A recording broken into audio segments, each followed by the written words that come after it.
Duran National Park. This one is here in Port Macquarie. Okay, it's about 2-3 hours drive coming from Nelson Bay. Look at that, it's really beautiful.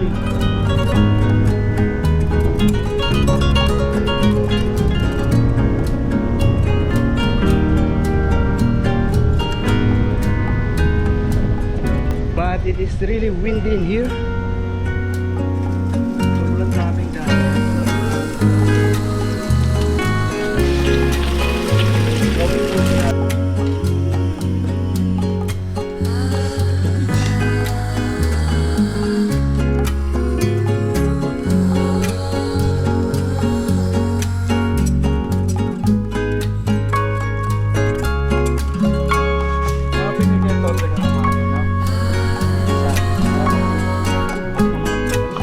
Inigo break the license scooter.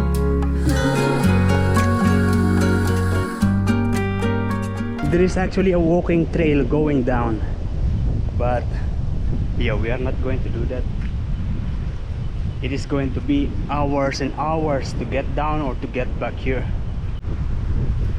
These rice terraces, and Inigo is harvesting the rice. And because of that viewing area, there is also this picnic areas here, but the thing is they don't have the barbecue place. Yeah, so it means that you need to bring your food ready cook, ready to eat. And there is another viewing area here, but it's not very clear because of the pugs, probably because of the very hot temperature. It's the same like if you're in the desert, you can't really see the horizon because of the dust or sand, you know, something like those. From here you can see the Crowdy Bay National Park, Crowdy Head, Harrington, Cape Hope, and so many more places.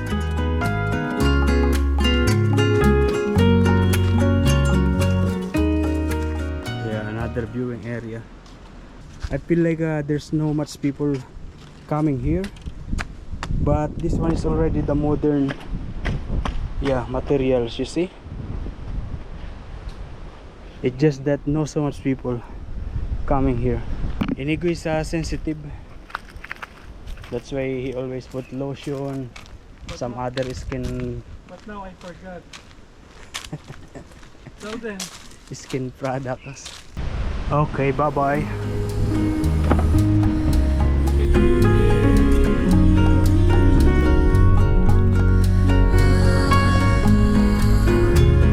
Parang umakapaw ito.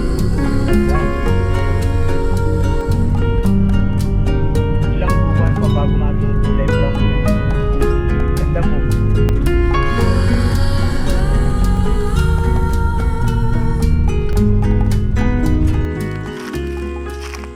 And where is this campground? This is a wild bull campground. Yeah, and it's actually, and there is another car over there, 4-wheel drive. And this campground is next to the river. The river is actually, I mean, the water looks swimmable. It is a rocky river. Yeah, similar to the river that we've seen before in Barrington Tops. And Inigo is now setting up the bed of his tent. I'm very happy it's bigger. You know, last time Inigo built the bed the other side. That's why it was very cold for him. This is bigger. Thank you, Robin. This tent is actually coming from Mr. Mike. Yeah, Mr. Mike, I just met Mr. Mike last week.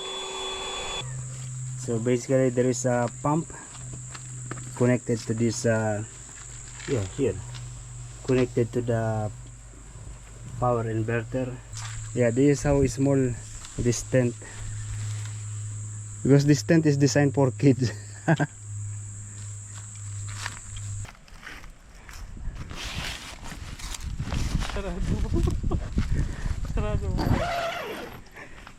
It will be like that when he's sleeping.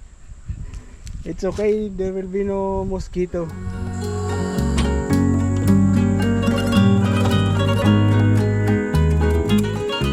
Yeah, I don't have anything like that. It is now 7:03, but yeah, it's still like this. I can still see the sun rays over there. Inigo is having that flashlight. I mean that lantern. Looks like a river, dry river, but it's not part of the river. River's on the other side. The water looks like stagnant, but it is actually flowing.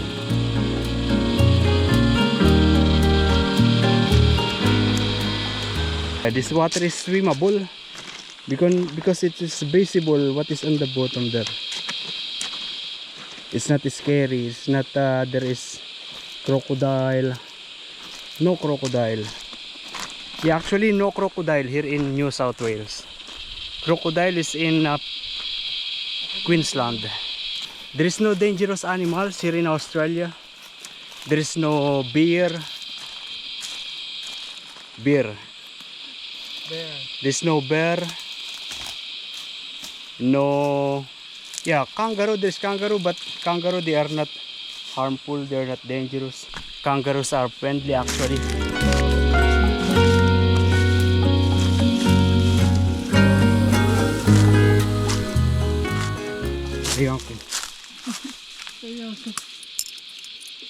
Look at the Inigo is making it difficult.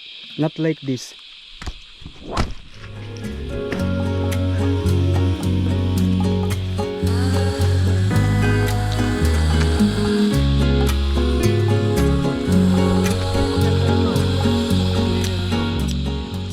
Look at that, really beautiful, the pebbles. You know, you rarely see a place like this here in Australia, in Sydney. You must have a real intention to see a place like this. The usual place that you're going to see is, yeah, the beaches, which is very normal in Australia.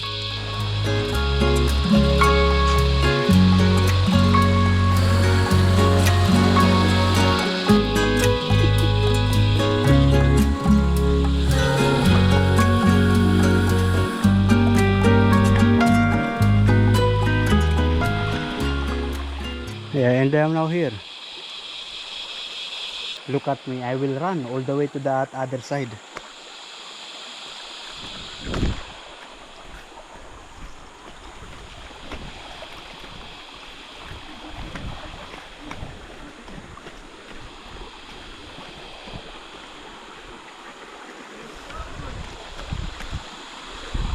So this is how we do it. We run to get here while Inigo is still there. Yeah. Boop, boop, boop, boop. Yeah, I think I can survive if I join the army, because I can do such thing. Yeah, if you notice, the water is really clean looking. Yeah. I don't know if it is drinkable, but I think the water in the Philippines, if the river like this, is more clean than this. The reason is because in the Philippines there is always a rain, so the water is keeps on flowing. Yeah, because if you notice, there are some parts of this river that are stagnant. The water flows very slowly, and so probably there are some bacteria in there. So Inigo is now unable to get here, so we are going back. The reason I think why he is having a hard time, difficulty, is because, yeah, his shoes is already wet. My one is still dry. Oh, you notice that in here? Yeah, the rocks on the bottom are actually full of algae. Algae. Because yeah, the water keeps flowing but very slowly.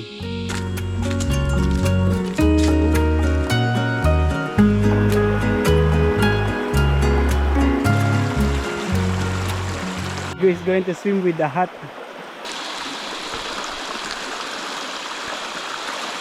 It's refreshing. He said the water is very comfortable. I feel like the water will make me, you know, if you swim in the sea, feels like sticky after. But maybe not, because the water is good. So good. He said the water is looks like feels like Philippines water. It's not too. Dito ka flat yung ano, flat big rocks. Inigo is wearing a hat like a Japanese onsen. And you know the time? It's actually already Robbie. 7:51.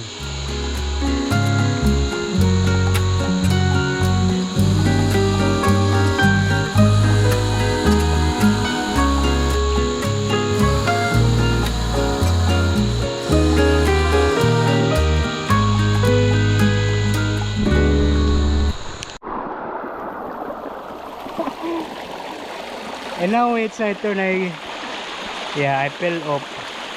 I'm wet also. The GoPro is also wet.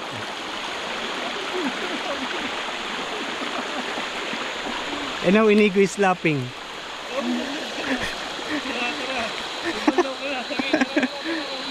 Oh, I'm wet.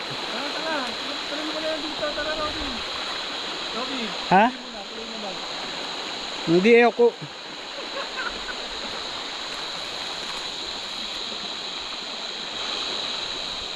May sabon doon, Robbie. Gusto mo magbanlaw? Hindi. Nasira? Nabasag? Hindi, ayos man. Hindi yung telepono, nabasag? Hindi, ayos lahat. Ha? Ayos lahat. Magpatayo ka na doon sa bag. I'm going now. I slide suddenly. But I don't want to swim. I don't want to play in the water. I'm going to change. It is now 7:54. Yeah, the camera is wet actually. So you see, this one is very wet. I leave it there. Hopefully tomorrow it's dry.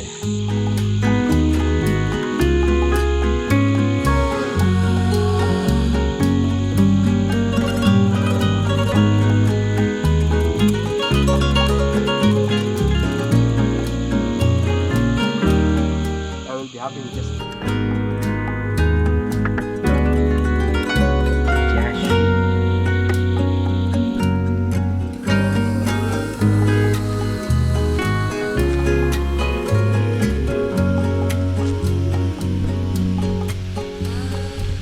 Look at that. Inigo is going to cook a sizzling from the scratch onion.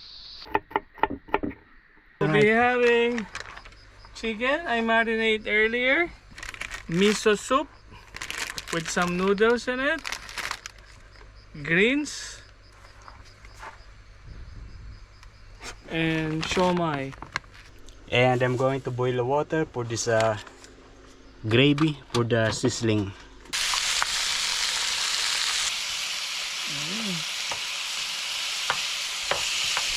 Malinaw din ngayon eh. Maganda yung setting. With the mushroom. Paano ko na ng tubig? Hindi pwede baka mag-overhead. Okay. Pag natapos yung isang. Look at this mosquito. It's very big.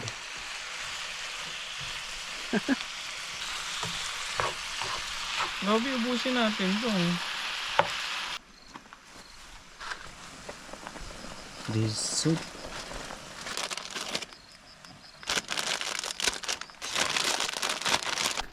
You know, this one is, as you can see, this is spoon. This is actually a wooden spoon. With the curb? With the curve, yeah, like a normal spoon. And then Inigo put it in the hot water, boiling water. Now it's flat compared to this.